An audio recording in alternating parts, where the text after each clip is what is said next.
नमस्कार, मैं हूं प्रशांत द्विवेदी। आप देख रहे हैं 7 न्यूज चैनल का खास कार्यक्रम संवाद। हमारे साथ में मिर्जापुर से सीधे जुड़ गए हैं पंडित रत्नाकर मिश्रा, जो कि सदर से विधायक हैं। बहुत बहुत स्वागत है आपका मिश्रा जी हमारे खास कार्यक्रम संवाद में। विधायक जी, आप बताइए कि आप एक जिम्मेदार विधायक हैं। कोविड-19 जिस तरह से पूरे देश में फैला, आपके द्वारा क्या क्या प्रयास किए गए अपने क्षेत्र की जनता के लिए, और क्या कहेंगे आप कोविड-19 के बारे में?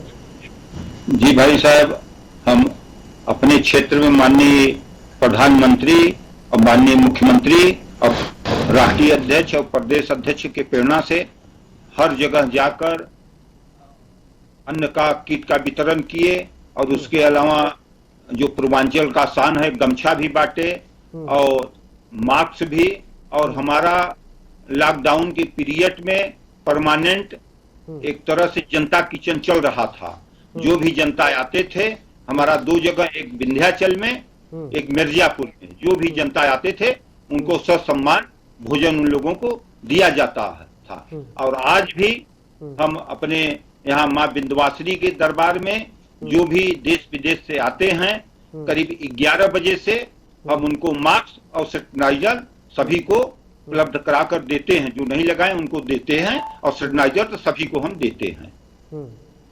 अच्छा, मैं विधायक जी आपसे बात समझना चाहता हूँ। अब आप पुरोहित भी हैं विंध्याचल विंध्यवासिनी माँ के, तो मैं बात समझना चाहता हूँ कि किस तरह से व्यवस्थाएं की गई, क्योंकि कोविड-19 को देखते हुए जहाँ लगातार 3 महीने लॉकडाउन था, अभी मंदिर में के दर्शन हो रहे हैं? अगर हो रहे हैं तो उसके लिए क्या क्या नियम कानून वहाँ पे किए जा रहे हैं, किस तरह से लोग उसको फॉलो कर रहे हैं? बताइए हमको जरा, थोड़ा विस्तार से बताइएगा इस बारे में। भाई साहब, इसमें बिंद पंडा समाज के सभी पदाधिकारी और यहाँ के जो साधारण सदस्य हैं और अपने प्रशासन के लोग सभी मिलकर व्यवस्था दे रहे हैं। जो हमारा गाइडलाइन है, 1 मीटर के फासले से सभी लोग माँ विंध्यवासिनी का दर्शन करके उसी फासले से निकलते जा रहे हैं। और सभी के लिए चरण स्पर्श बंद है। वहां से जाकर हाथ जोड़कर वहां से माँ का दर्शन करके निकलते जा रहे हैं, क्योंकि छूने से या फासला कम होने से, टच होने से ही इसका प्रभाव पड़ेगा। इसलिए दूर से हैं। इसलिए माँ विंध्यवासिनी के दरबार में आज देखिए, जब से पट न खुला, यहाँ किसी भी तरह से कोई भी इसका आज नहीं हो रहा है विंध्याचल में। अच्छा, मुझे बताइए कि जैसे अभी जिस तरह से जो स्थितियां चल रही कोविड-19 को देखते हुए, तो जैसे पहले आप देखिए हर दिन विंध्याचल माँ के लोग दर्शन करने, मतलब मेरे ख्याल से हजारों लोग तो प्रतिदिन आते होंगे। अभी क्या चल रहा है, कैसे चल रहा है? अभी कितने लोग करीब आ रहे हैं और कहाँ कहाँ से लोग आ रहे हैं अभी दर्शन करने के लिए? भाई साहब, पूरे देश से लोग आ रहे हैं, लेकिन साधन के कमी की वजह से भीड़ यहाँ बहुत कम हो गया है। उसके वजह से 1000 के आसपास तो दर्शन करने आते हैं। यही जो फासिला है, इसके वजह से अपने जो देश के यात्री हैं, क्योंकि माननीय नरेंद्र मोदी जी जो बोलते हैं, आज उनका सभी लोग पालन कर रहे हैं। उनको मालूम है, और हम लोग बता दे रहे हैं विंध्याचल के पुरोहित समाज के और प्रशासन के, उस हिसाब से लोग दर्शन करते हुए चले जा रहे हैं। अच्छा, आप पुरोहित भी हैं विंध्याचल माँ के, तो मुझे बताइए कि मंदिर काफ़ी बड़ा है, और अगर देखा जाए तो जो माँ की मेन प्रतिमा है जिसमें लोग दर्शन करते हैं, जो मेन मूर्ति है जिसपे दर्शन करते हैं माँ विंध्यवासिनी के, उसके अलावा भी वहाँ पे बहुत सारे छोटे मंदिर बने हुए हैं। उसमें किस तरह की व्यवस्थाएं कराई जा रही है? क्या उनको पूर्णतः बंद कर दिया गया है, केवल एक ही दर्शन हो रहे हैं? कैसे क्या हो रहा है? मंदिर खुला है, जहाँ भी जा रहे हैं उस फासले के हिसाब से जा रहे हैं। जैसे माँ विंध्यवासिनी के दर्शन के बाद अपने क्षेत्र में माँ काली है, माँ अष्टभुजा जो त्रिकोण बना हुआ है, तो विंध्याचल में तो सभी आकर दर्शन करके चले जाते हैं, लेकिन 25% के आसपास काली को अष्टभुजा भी जाते हैं। इसलिए वहाँ कोई असुविधा किसी भी तरह से नहीं हो रहा है। अच्छा विधायक जी, मैं एक बात और समझना चाहता हूँ कि देखिए, मैं कोई किसी पे प्रश्न नहीं उठा रहा हूँ। जो आपने बताया कि काली खोर, क्या बताया कि अब कहाँ पे है मंदिर? वो जो दूर है कुछ पहाड़ पर।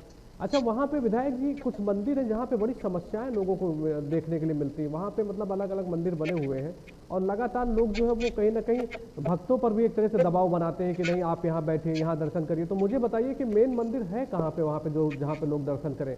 कौन सी मूर्ति जहाँ पे दर्शन? अलग अलग बहुत सारे मंदिर बने हैं विधायक जी। माँ विंध्यवासिनी का मेन मूर्ति है। जो काली को अष्टभुजा नहीं जाते, तो यहाँ माँ का परिक्रमा करते, उसमें माँ काली का भी है और माँ सरस्वती का, इनका करके चले जाते हैं। कोई वहां जबरदस्ती कोई भी किसी भी तरह से नहीं करता। जिसका इच्छा परिक्रमा करते हैं तो करते हुए चला जाता है, जिसका इच्छा नहीं है तो उसे भी चला जाता। इस समय लॉकडाउन के पीरियड में माँ विंध्यवासिनी के दर्शन के बाद 99% लोग ऐसे ही चले जा रहे हैं, क्योंकि पैकरबा करने में रस्सी बांधा वो कि एक दूसरे से टच न हो, इसलिए उधर नहीं जा पा रहे हैं। चलिए विधायक जी, ठीक है। विंध्याचल माँ के बारे में आपने बहुत सारी जानकारी दी, माँ विंध्यवासिनी के बारे में बहुत सारी जानकारी दी। जाहिर सी बात है, हमारे दर्शक जो भी दर्शन करने के लिए जाएंगे वो भारत सरकार की गाइडलाइन को फॉलो करेंगे, वहाँ पे दर्शन करेंगे, मास्क लगाएंगे। और मैं तो कहता हूँ कि वो कोशिश करें अपने साथ में मास्क लगा के जाएं, सैनिटाइजर लेके जाएं, हम भी लिए हुए हैं। और इधर आपको हम दिखा दें, मास्क और सैनिटाइजर इस समय हमारे यहाँ बहुत ज्यादा है। अच्छा। यहाँ हर तरह से रखे हुए हैं सभी वहाँ यात्रियों की बांटने के लिए। विधायक जी, आपका प्रयास वाकई में काबिल तारीफ है और आप बधाई के पात्र हैं। आपको हमारी और हमारी टीम की बहुत बहुत शुभकामनाएं हैं। तो मैं वही कह रहा था कि भारत के प्रधानमंत्री और उत्तर प्रदेश के मुख्यमंत्री जैसे अपील कर रहे हैं, लगातार वो कह रहे हैं कि आप घरों से कम निकलिए और आप मास्क लगाइए, दूरी बनाइए, तो वो ये अपील कहीं ना कहीं काम जरूर कर रही है। और जैसा कि आपने बताया कि विशेष तरह से पालन इसका कर रहे हैं। आप देखिए कि उसी का कारण है कि यहाँ पर किसी भी तरह से आज कोई परेशानी नहीं हो रहा है, क्योंकि ये गाइडलाइन जो दिया जा रहा है, अगर इसको पालन करेंगे तो ये आपसे टच नहीं करेगा। चलिए, बहुत बहुत बहुत बढ़िया, बहुत बढ़िया। अच्छा, ठीक है, कोविड-19 पर हमने बात कर ली। अब मुझे आप ये बताइए कि आप एक जिम्मेदार विधायक हैं और अपने विधानसभा के बारे में बताइए कि आपने कौन कौन से ऐसे काम किए हैं जो मील के पत्थर साबित हो, जिससे लगे कि हाँ मैंने कुछ किया है, रत्नाकर मिश्रा जी ने कुछ किया है। आप मुझे बताइए कि वो कौन कौन से काम आपने किए हैं अपनी विधानसभा के डेवलपमेंट को लेकर, उसको बढ़ाने को लेकर, शिक्षा के क्षेत्र में, अन्य बहुत सारे विकास के मुद्दे जो आपने किए हैं उसके बारे में बताइए हमको। भाई साहब, हमारे क्षेत्र में एक बबुरा और कोढ़ी के बीच में ब्रिज था, वो बह गया था। उसको माननीय मुख्यमंत्री जी और उप मुख्यमंत्री जी माननीय केशव मौर्य जी से बात करके मैंने उसको शिलान्यास करा दिए। आज वो काम लगा हुआ भी है। और दूसरा का एक गैपुरा में जो अंडरग्राउंड ओवर ब्रिज बनने जा रहा था, तो उसकी वजह से पानी गंगा का इस पार आ जाता तो काफी लोग डूब जाते। तो उसको हमने यहाँ बात करके दिल्ली से लेकर यहाँ तक दौड़ धूप कर आज उसको मैंने ओवर ब्रिज पास करा दिया। और आपको एक गंगा सेतु जो है मिर्जापुर को जो जोड़ता है और जिलों पूर्वांचल से, वो काफी जीर्ण हो चुका है। तो माननीय मुख्यमंत्री और माननीय उप मुख्यमंत्री जी से बात करके हमने चिट्ठी दिया था, उसको करीब करीब वो पास हो चला है, वो भी होगा। और हमारा एक है कि रामपुर घाट पर अगर पुल बन जाएगा तो ये काफी सुविधा हो जाएगा, मिर्जापुर जाम भी नहीं होगा और क्षेत्र में काफी विकास हो जाएगा। और छोटा छोटा तो तमाम काम किए हैं, जैसे बिरोही बखरा मार्ग पर एक रपटा बन रहा है और रोड मतलब तो कई हैं, लेकिन ये बड़े दो काम हमने जो कराया है। विधायक जी, इस समय जब से लॉकडाउन हुआ, शिक्षा का स्तर काफी अगर देखा जाए तो निचले पायदान पे जा रहा है। हालांकि भारत सरकार, उत्तर प्रदेश सरकार डिजिटल की बात कर रही है और ऑनलाइन परीक्षाओं की बात कर रही है, ऑनलाइन पढ़ाई की बात कर रही है। आपके द्वारा क्या बढ़ावा दिया गया? पहले तो बताइए, लॉकडाउन के पहले शिक्षा को बढ़ाने के लिए आपके क्या प्रयास किए गए और अभी किस तरह से क्या कर रहे हैं, क्या भूमिका आपकी हो रही है, उसको बताइए हमसे। नहीं भाई साहब, जनता से कह रहे हैं। आप देखिए कि लैपटॉप का उसका है, अभी मेल से ज्यादा जाता है और जो लिखा पढ़ी कर रहे हैं, हाँ कम होना चाहिए। और विंध्य कॉरिडोर माननीय मुख्यमंत्री जी से मैंने बात करके यहाँ के लिए दिए हैं कि मंदिर के चौबगला अगर चौड़ा हो जाएगा, विंध्याचल से मिर्जापुर, देश विदेश के जो भी यात्री आएंगे सब कायदे से, क्योंकि आप जानते हैं कि विंध्याचल मंदिर काफी सकरा है। यह मुगल काल से बना हुआ था। आप सभी लोग जानते हैं कि मुगल काल में बस्ती के एकदम सकरी जगह रखते थे, क्योंकि जो पुरोहित समाज के थे वही लोग एक तरह से सुरक्षा करते थे, सैनिक रहते थे, लड़ाई झगड़ा करते थे उन लोगों जो तोड़ने आते थे। तो हमारा माँ विंध्यवासिनी का मंदिर जो है एकदम एक तरह से बस्ती के बीच में सकरा था। उसको समय को मांग के देखते हुए विंध्याचल वासियों के हिसाब से और देश विदेश से जो यात्री आ रहे हैं उसको चौड़ीकरण के हिसाब से इसको विंध्य कॉरिडोर जो हो रहा है, ये आगे चल के ये बहुत बड़ा काम है, क्योंकि इसमें करीब 500-600 करोड़ का है, जो माननीय मुख्यमंत्री जी इसको स्वीकार कर लिए हैं और कहें कि इसको मैं कराकर ही रहेंगे। बहुत बढ़िया।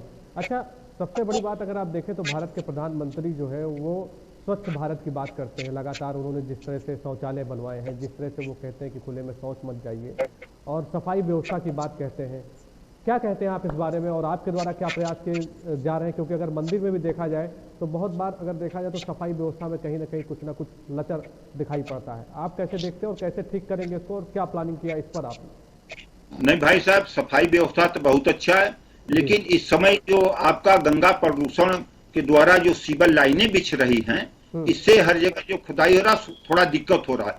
नहीं तो माननीय नरेंद्र भाई मोदी के हम्म। आह्वान पर हम्म। जो बुजुर्ग हैं उनको नहीं, लेकिन आज जो नई जनरेशन आ रही, छोटे बच्चे भी हैं 5-6 साल के, ये टीवी में देखकर अगर कोई कहीं फेंक रहा है तो कहते हैं कि अरे आप क्या कर रहे हैं, अपने माननीय प्रधानमंत्री जी कर रहे हैं, तो उसको लोग जेब में रखने लगे, जैसे टाफी खा रहे हैं, पान मसाला।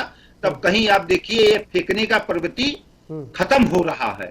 और आप देखिए कि आप किसी गांव में जाते थे तो वहां का मिट्टी के सुगंध की जगह बदबू आता था, लेकिन आज माननीय नरेंद्र मोदी जी के आह्वान पर जो गांव-गांव में शौचालय बना है, आप जानते हैं कि जब वो शुरू में प्रधानमंत्री बने थे तो उन्होंने एक नारा दिया था, देवालय से पहले शौचालय है। तो सभी लोग कह रहे थे कि ये क्या आवाज दे रहे हैं, लेकिन सोचिए कि शौचालय इसलिए जरूरी है कि जब आपका पेट साफ रहेगा तभी आपका प्रभु का ध्यान लगाने में मन लगेगा। आप देखिए गांव-गांव उससे काफी सफाई हो गया है। चलिए, अच्छा मुझे ये बताइए कि आप कब विधायक बने, और अपने सफ़र के बारे में हमें बताइए कि आपके संघर्ष की अपनी क्या कहानी, क्योंकि संवाद कार्यक्रम S7 का एक डिजिटल प्लेटफॉर्म कार्यक्रम है, और उसमें हम जरूर बात करते हैं कि आप अगर इस मुकाम पे पहुंचे हैं, आप विधायक बने हैं, तो आपने क्या क्या किया है और क्या राजनीतिक सफर था आपका, और क्या क्या संघर्ष किया आपने, हमसे बताइए। भाई साहब, हम शुरू से राष्ट्रीय स्वयंसेवक संघ से जुड़े थे। हम नीचे से लेकर जिला के पदों पर थे, और उसके बाद 2011 में भारतीय जनता पार्टी में हम प्रदेश कार्य समिति के सदस्य बने। और यहाँ एक विद्यालय है, सरस्वती विद्या मंदिर, उसके अध्यक्ष भी थे, और जो भी काम आता था मैं पूर्ण रूप से उसको करते थे। और संघ में मैं जो OTC संघ शिक्षा वर्ग लगता था उसमें मैं शिक्षक भी होकर जाता था, और तृतीय वर्ष जो संघ शिक्षा वर्ग नागपुर में होता है वहां भी हम तरह से ट्रेनिंग ले चुके हैं। चलिए, विधायक बनने का सफर क्या था आपका, कैसे विधायक बने आप, तो आपके क्या सोच थी विधायक बनने की? विधायक बनने का यह था कि मैं जनता के बीच में काम करते थे, हमारे नेतृत्व ने देखा कि काम करते हैं, हमारे नेतृत्व ही हमको दिए, इसके लिए हम उनके बहुत आभारी हैं भाई साहब। अच्छा, अंतिम सवाल मैं आपसे जानना चाहता हूं कि मां विंध्यवासिनी के लाखों लोग दर्शन करते हैं, और पूरे देश में कोरोना वायरस जिस तरह से फैला है, इसकी कोई दवा नहीं बनी है अभी भी। अगर लोग केवल एक सावधानी बरतेंगे तभी ठीक होंगे। आप पुरोहित हैं मंदिर के, आप डेली दर्शन करते होंगे मेरे ख्याल से मां विंध्यवासिनी के, क्योंकि आप भाग्यशाली हैं, आप प्रतिदिन दर्शन करते होंगे। एक पुरोहित होने के नाते क्या सोचते हैं आप, और क्या कहते हैं मां विंध्यवासिनी से इस तरह की महामारी के बारे में? क्या आप दुआएं करते हैं, क्या अरदास लगाते हैं माँ के सामने? सर, जो प्राचीन पद्धति हमारा था जी, आप अगर देखिए आज के 50 वर्ष पहले तक कोई भोजन करता था तो घर में कपड़ा उतार कर हाथ पैर धोकर तब भोजन करता था। किसी जिसका जो आराध्य देवी देवता थे, माता विंध्यवासिनी या विष्णु, शंकर, दुर्गा जो रहते थे, हाथ जोड़कर और भोग लगाते थे, और पानी जो है थाली की चौबगला एक तरह से वो डाल देते थे। आप जानते हैं कि कुछ अदृश्य रूप से जो कीटाणु रहते थे पानी की वजह से दूर ही रहते थे, जो कि किसी भी तरह से नहीं होता था। और पहले भी देखिए हाथ जोड़ने का था, हाथ मिलाने का जो संस्कृति है इसकी वजह से होता था। अगर प्राचीन अगर आप खान पान और रहन सहन कर लेंगे, साफ सफाई, तो किसी भी तरह से नहीं आएगा। इसीलिए माननीय नरेंद्र भाई मोदी जी अपने जो भारत के प्रधानमंत्री हैं वो कहते हैं कि हाथ जोड़कर सबसे नमस्ते करिए, तभी आप सुरक्षित रहेंगे। इसको हम लोगों को सबको अच्छी तरीके से पालन करना चाहिए, और हर जगह आप देवी देवता के स्थान पर जाइए और हाथ जोड़कर निकलते जाइए। इस पीरियड में चरण छूना बंद कर देना चाहिए। क्या कहते हैं विधायक रत्नाकर मिश्रा मां विंध्यवासिनी से?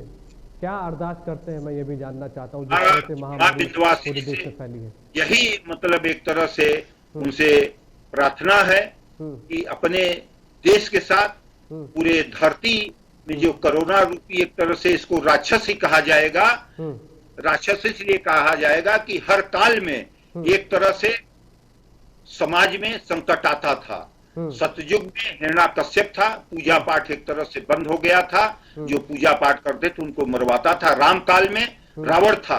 आप देखिए यहाँ तक कि ऋषियों का रक्त भी वो चूसता था कि यह हिंदू संस्कृति एक तरह से नष्ट हो। और आप द्वापर में देख लीजिए, हिरणा आपके कंस था, वो यज्ञ कराना बंद कर दिया था। और एक तरह से इस समय जो कोरोना रूपी चीन से आया हुआ राक्षस है, एक तरह से कितना दिन तक 105 दिन तक पूजा पाठ पूर्ण रूप से बंद कराया था। हर युग में एक तरह से देवताओं को धरती पर अवतार लेकर पैदा होना पड़ता था, लेकिन आपके कलयुग में अपने नरेंद्र भाई मोदी जी ने एक तरह से देवता के अंश हैं, प्रभु को एक तरह से किसी भी तरह से कोई कष्ट नहीं दिया। आज देखिए उसको पूर्ण रूप से धीरे धीरे पूरे विश्व का अगुवाई कर रहे हैं, विश्व गुरु बनने की तरफ जा रहा है। उनका पूरा विश्व उनके पीछे चलकर आज मान रहा है, इसी से रक्षा हो सकेगा और किसी भी तरह से नहीं होगा। चलिए विधायक जी, बहुत बहुत धन्यवाद आपका कि आप मिर्जापुर से हमसे सीधे लाइव आप जुड़े।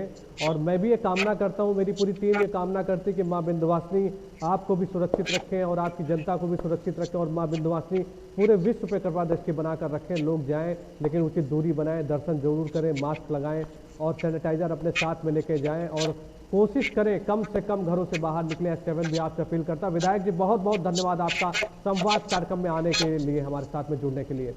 तो ये थे मिर्जापुर के सदर विधायक रत्नाकर मिश्रा जी, जो हमसे सीधे मिर्जापुर से जुड़े थे, और उन्होंने बताया कि किस तरह से मां विंध्यवासिनी से वो भी अरदास करते हैं कि कोरोना वायरस का जल्द से जल्द सफाया हो पूरे विश्व से और कल्याण भी हो।